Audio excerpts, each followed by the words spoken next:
Olá pessoal, tudo bem? Nós estamos no nosso quarto vídeo falando sobre a ira. O nosso tema é lidando com a ira.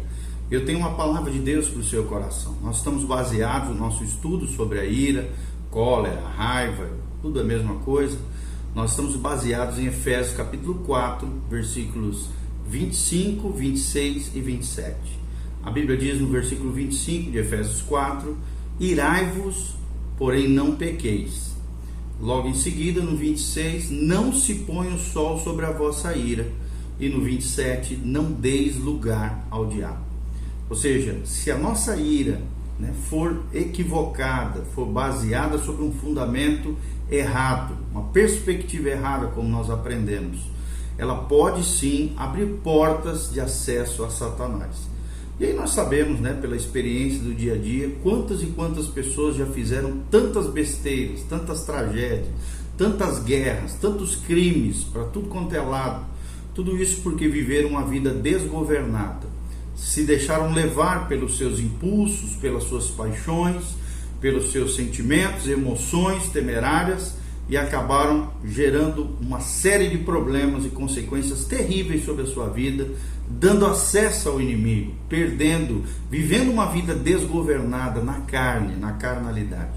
E como é que a gente pode lidar com isso? Hoje nós vamos falar sobre uma outra temática, sobre a ira. Nós vamos falar sobre os efeitos da ira, os efeitos que a ira tem na nossa vida, no nosso dia a dia, no relacionamento com as pessoas e nas nossas rotinas diárias. Então preste bastante atenção. As pessoas não reagem a uma situação irritante da mesma maneira. Nós temos falado um pouquinho sobre isso, Então nossas reações podem depender das atitudes e exemplos, muitas vezes, dos nossos pais, do tamanho da família ou vizinhança em que vivemos, da nossa personalidade, da nossa maturidade, do modo como percebemos a situação. Então é provável que acontecimentos estressantes no ambiente tenham sim menor probabilidade de provocar raiva do que as nossas percepções, experiências anteriores e interpretação do que fazemos em eventos anteriores. Isso ajuda a explicar por que a mesma situação que faz alguém reagir com tanta raiva não tem praticamente efeito algum sobre outras pessoas. Essas diferenças individuais também ajudam a explicar por que uma pessoa consegue acalmar outra, ou por que uma pessoa irada acaba deixando a outra pessoa irada também. Então, se nós conseguimos vencer os outros, se conseguimos convencer, os outros a mudar o modo como interpretam uma situação, podemos também muitas vezes mudar as suas emoções. Então a religião também pode afetar o modo como sentimos e expressamos nossa raiva. Um dos frutos do Espírito é o domínio próprio, self-control, controle de si mesmo. E existem evidências de que pessoas profundamente religiosas são mais propensas a reprimir do que a expressar a sua raiva. Os grupos religiosos, o grupo religioso ao qual o indivíduo pertence também influencia isso. Por exemplo, os Quakers que creem que a violência é errada. Isso pode influenciar o modo como um Quaker reage a uma situação que provoca raiva. Os Quakers, desculpa, é um inglês meio esquisito. Certo autor, uma vez escreveu que a raiva sim influencia as pessoas de 4 maneiras fundamentais. Ela pode ser reprimida, de modo que nos recusamos a admitir sua existência. Ela pode ser suprimida, quando deliberadamente a escondemos dos outros. Ela pode ser expressa, ou seja, de maneira destrutiva ou inofensiva. E ela pode ser 4, confessada a Deus e às outras pessoas.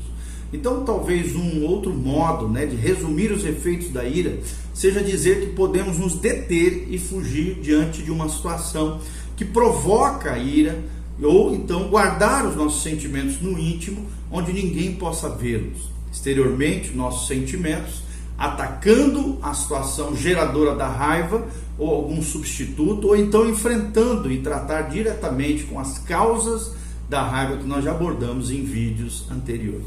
Então essas 4 formas de reações se superpõem e cada um de nós pode passar de uma para outra, dependendo de cada indivíduo, de suas percepções e de cada situação. Então, o primeiro lugar que nós vamos ver, reprimir, a repressão. Talvez seja a maneira mais fácil de lidar com a ira, mas é a menos eficaz. Quando fugimos de uma situação, geralmente ignoramos a nossa raiva e não enfrentamos nem expressamos as nossas frustrações. A retirada pode assumir diversas formas quando nós falamos de repressão. Por exemplo, alguém que sai da sala, alguém que tira as férias, né? Ou qualquer outra forma de remoção física que afasta a pessoa daquele problema no trabalho, por exemplo, ou então aquele problema fisicamente, da situação que estava estimulando a raiva na vida das pessoas. Segundo, esquivar-se do problema. Como tem gente que faz isso, tenta fugir, se esquivar do problema, mergulhando de cabeça, às vezes no trabalho ou em outras atividades, pensando em outras coisas, ou buscando uma fuga na televisão, nos vícios, nas compulsões ou nas novelas, né? Procurar também um escape no abuso de álcool, drogas, né? Os vícios e as compulsões aqui de novo, adotando também um comportamento que possa ser usado para se vingar da pessoa que provoca a raiva, é outra forma de reprimir a raiva, a ira ou a cólera. Então, reprimir a ira pode ser bom por um certo período, entre aspas, pois dá à pessoa tempo para reavaliar a situação e evitar uma explosão de raiva maior e o sentimento de culpa que isso pode gerar. Entretanto, quando fingimos que a raiva não existe, ela começa a nos afetar de outras maneiras. Segundo problema, quando a gente volta-se para dentro. Volta-se para dentro. Às vezes, né, as pessoas acabam empurrando a ira para fora da consciência e negam esse problema, a ira, né? Conscientemente ou não, a sua existência, a existência da ira, da raiva e da cólera. Isso pode ser uma maneira doentia de enfrentar o problema. Na melhor das hipóteses, o alívio é apenas temporário e com o tempo a pressão interna aumenta e acaba explodindo, criando ainda mais problemas na vida da pessoa. Então, quando a raiva é escondida e não se manifesta, pode haver calma aparente e sorriso, às vezes, do lado de fora. Mas lá dentro a raiva está borbulhando, fervendo.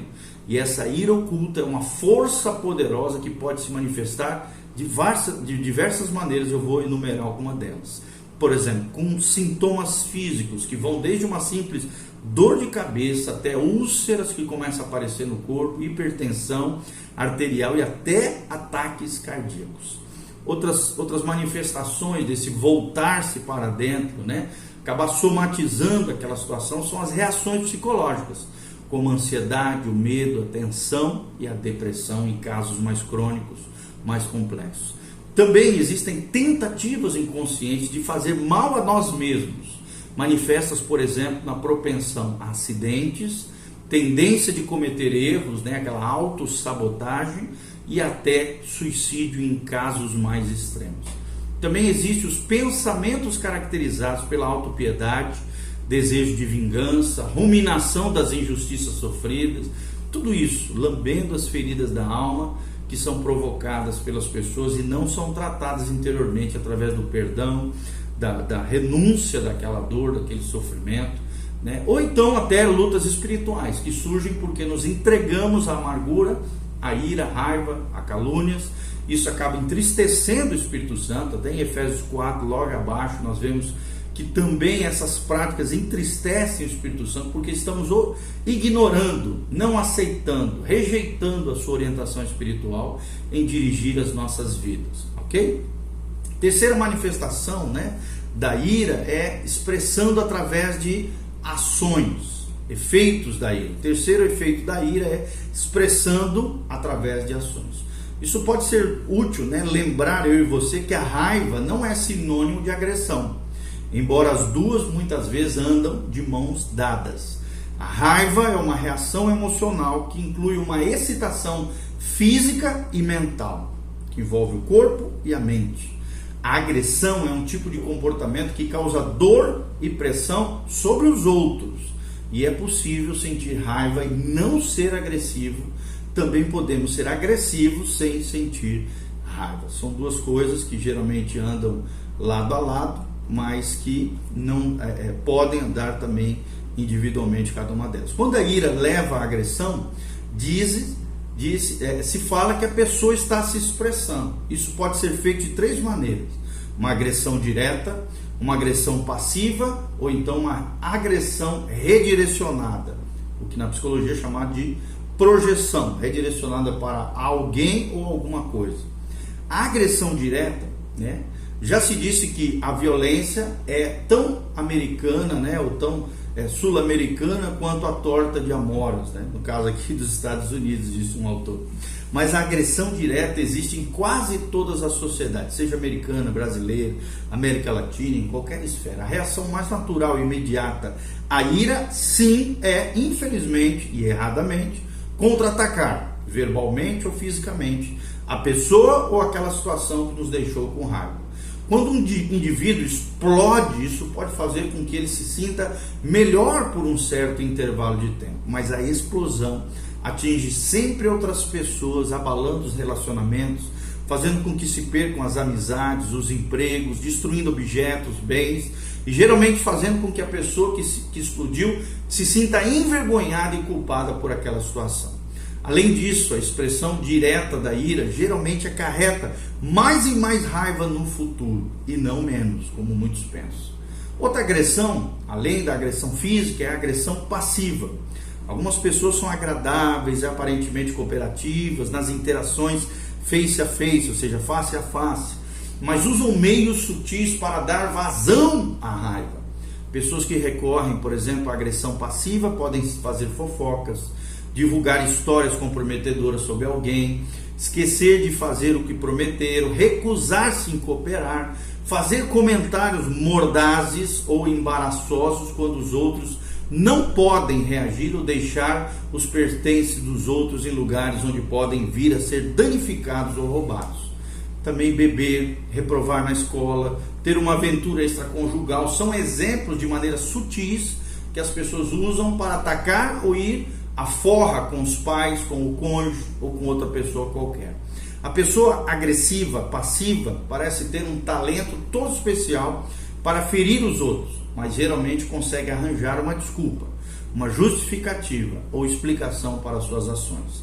Esta é uma forma indireta de agressão, cujo objetivo é atingir o elemento gerador da raiva. A agressão também redirecionada, que é o que a gente chama de transferência ou projeção, às vezes, a agressão se volta para um alvo inocente, Por exemplo, os pais com raiva que lançam a raiva sobre os filhos, que são inocentes, não tem nada a ver com a história, às vezes de coisas mal resolvidas no ambiente de trabalho, ou um cônjuge sobre o outro. Um homem, por exemplo, que está com raiva do chefe pode sufocar a sua ira no trabalho, para não ser despedido, mas desconta tudo na mulher e nos filhos quando chega em casa à noite, porque ali é um lugar seguro onde ele pode extravasar seus sentimentos. E não foi a família que causou a raiva, mas são eles que recebem os golpes de ataque dessa agressão redirecionada. Então é particularmente difícil lidar com a ira quando não conseguimos identificar a pessoa causadora da situação ou quando não podemos atingi-la, como por exemplo essa questão do trabalho. De quem é a culpa se a inflação diminui o nosso poder de compra? O supermercado pode estar cobrando preços mais altos, mas o gerente da loja não é o responsável pela inflação, não posso descontar nele. Se chegamos à conclusão de que o culpado é o governo, o responsável pode ser um político distante, difícil de contactar e que não está nunca disponível para ouvir as nossas críticas ou reclamações. Por causa disso, podemos atacar verbalmente, fisicamente, intelectualmente alguém absolutamente inocente, mas que está ali acessível a cada um de nós. Isso é um equívoco, é um erro, é uma grande injustiça, e Deus trata com a questão das injustiças. Por exemplo, aqueles revolucionários furiosos que queimam e pilham mercados na tentativa de derrubar um líder político, geralmente não afetam em nada a posição do líder, mas ao darem vazão à sua raiva, acabam destruindo a propriedade de inocentes donos de armazéns. Todas essas formas de representação são basicamente destrutivas. Elas são variações da filosofia revanchista do olho por olho, dente por dente, que Jesus condenou expressamente. Quarta, o efeito da ira, é enfrentando as fontes de ira. E aqui é algo muito importante. essa é uma abordagem que procura lidar diretamente com a situação ameaçadora, incapacitante ou amedrontadora, que está produzindo a raiva na vida da pessoa. O indivíduo então admite que sente raiva, tenta descobrir as suas causas, às vezes olha para a situação de forma diferente e depois faz o que for melhor para aceitar ou transformar a situação que está produzindo ira. Esta é uma abordagem construtiva que para a redução da ira. Porém, algumas pessoas só conseguem aprendê-la com a ajuda de um terapeuta, um psicólogo, psiquiatra, psicanalista ou então um conselheiro cristão. Como vimos, a ira pode levar a um comportamento pecaminoso e causar danos terríveis, físicos, psicológicos, espirituais e sociais.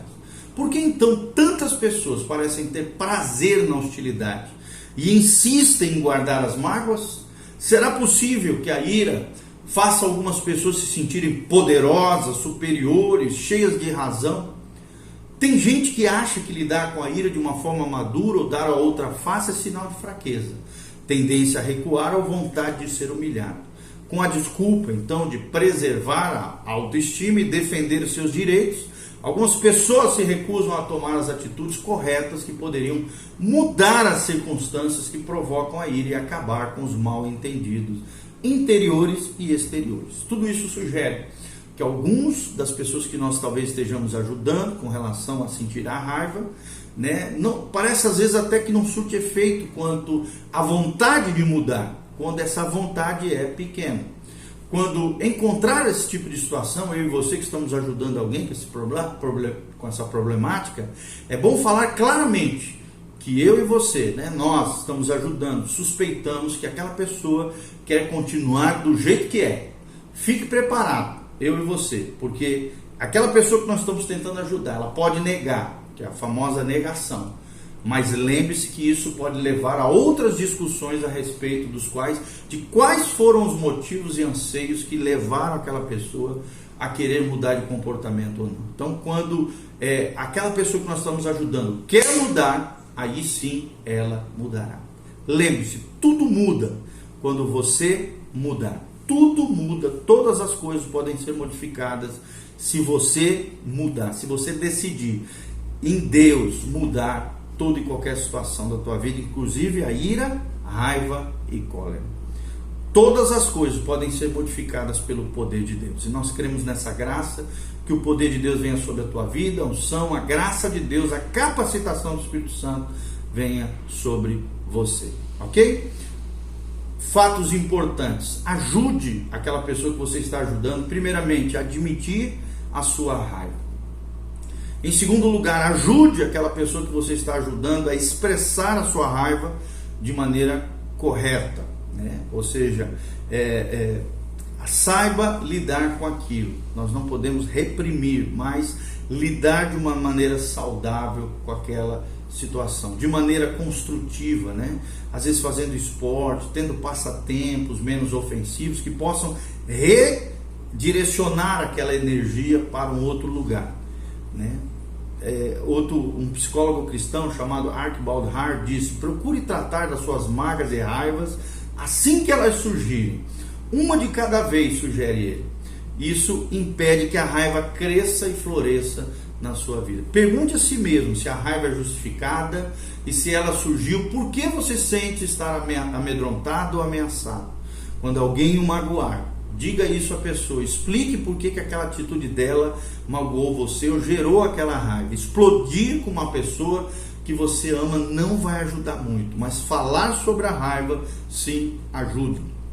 Quando você diz a alguém que está chateado porque a pessoa te magoou, fez com que você sentisse raiva, está dando uma oportunidade para a restauração. Então reconheça que a outra pessoa também tem sentimentos e tente entendê-los. Escute, aceite qualquer explicação ou desculpa que possa ser oferecida e procure sempre perdoar. Tudo isso pode ajudar aquelas pessoas que nós estamos ajudando a aprenderem a lidar com aquela situação sem explodir primeiro, mas sim conversando sobre aquilo que os aflige, ok? Ajude também a reconhecer quais são as fontes geradoras da ira, ou seja, as causas que geram aquele problema chamado ira e cólera, tá bom? Então, com perguntinhas bem simples, como por exemplo, o que está me deixando com raiva? Por que estou sentindo raiva e não outra emoção qualquer? Será que eu estou tirando conclusões precipitadas sobre a situação ou sobre a pessoa que está me deixando com raiva? Existe alguma coisa ameaçadora nessa situação e que faz eu me sentir amedrontado ou inferior? Será que eu fiquei com raiva porque tinha expectativas irreais? Como será que os outros veem essa situação, inclusive a pessoa que está me irritando? Será que existe outra maneira de interpretar essa situação? Será que eu posso fazer alguma coisa para mudar a situação e diminuir a minha raiva? Então, após uma tempestade de inverno, é importante a gente lidar com essas tempestades emocionais da vida e realmente se concentrar com humildade, confessando os nossos pecados, pedindo perdão e restaurando todas as coisas diante de Deus e diante das pessoas. É possível o autocontrole, o domínio próprio, e existem ferramentas para isso. Cresça espiritualmente, diminua também a velocidade de reação, evite também uma disposição mental hostil, pessimista, negativa das coisas. Use declarações, colocando ali a situação para fora, falando, conversando com alguém sobre essa situação, e construa sempre uma autoimagem positiva acerca de você mesmo, para que você tenha uma imagem saudável, em nome de Jesus. Leia sempre a Bíblia, evite as pessoas e situações que provocam a ira na sua vida, aprenda a reavaliar as situações com as pessoas e com as circunstâncias, aumente a sua autoestima no Senhor, lendo a Bíblia, principalmente orando, buscando a Deus. Não fique remoendo as coisas do passado, aprenda a confrontar os problemas e as dificuldades, tenha controle espiritual, seja cheio do Espírito Santo, louvado seja o nome do Senhor. Então, para concluir tudo que nós falamos, não é fácil, explicar completamente, porque um adolescente mataria sua família no meio da noite num acesso de cólera. A ira extrema e os sentimentos de ódios menos intensos podem variar, podem ter várias causas e várias formas de tratamento. Como nós falamos aqui em tudo isso, a Bíblia e a psicologia podem ser combinadas para aumentar o nosso conhecimento a respeito da ira e ajudar eu e você a fazermos um trabalho mais produtivo, tanto com nós mesmos quanto com outras pessoas que de alguma maneira nós ajudamos. Então, saiba lidar com a ira, tenha autocontrole no Senhor, seja cheio do Espírito Santo, louvado seja o nome do Senhor. Amém. Amém. Espero de alguma maneira ter ajudado você. Dê um joinha, faça seus comentários abaixo, compartilhe com outras pessoas, que a graça e a paz de Jesus venha sobre você, em nome de Jesus. Amém.